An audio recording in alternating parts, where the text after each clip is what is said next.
this practice, they say that it takes study and practice.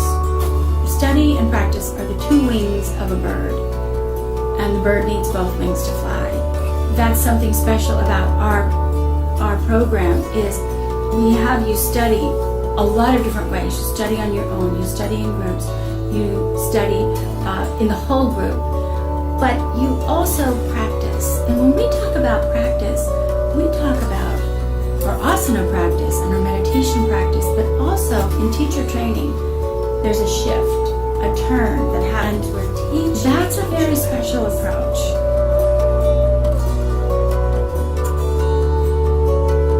In the teaching practice, we're watching our students. We're asking the most fundamental question, how can I be helpful to my students?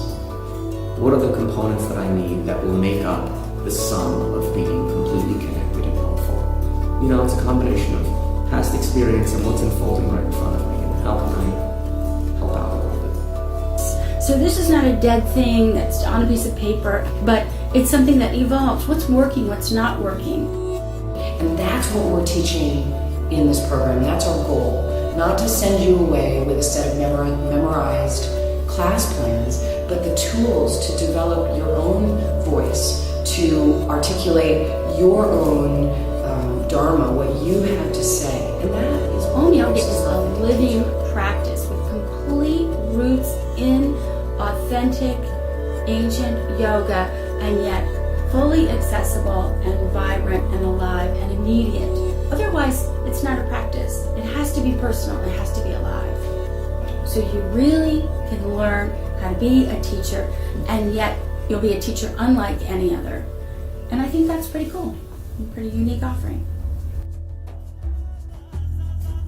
Well, there's a tremendous amount of hands-on work with actual teaching. I mean, the very first weekend, you start teaching your classmates, and there's time set aside all weekend long for each person to teach the poses. So I feel like I really had that experience. It felt just like this perfect fit when I went to the information session and learned about, you know, their philosophies of teaching, the way that they really believe that you should treat your students and interact with your students and really make them feel part of a community. Felt welcome as soon as I came into the space, and it hasn't changed. I feel I'm a part of it, even though it's towards the end of the teacher training now. I'll always be a part of this community. And just really feeling, you know, nurtured, so that I do feel like when I leave, I have a family to come back to, and I can ask questions, and I can, you know, always have this basis to rely on. That's a big part of our teacher training, is that we're actually really friendly, and we like to have fun, and within that, we can be very precise, and we can be very deep. So there's a lot of layers to our teacher training. There's a lot of layers to our method. Now we're us doing yoga. Now we're us teaching yoga. And then we're ourselves after yoga. So the Om method and the Om teacher training is really a way for people to be themselves.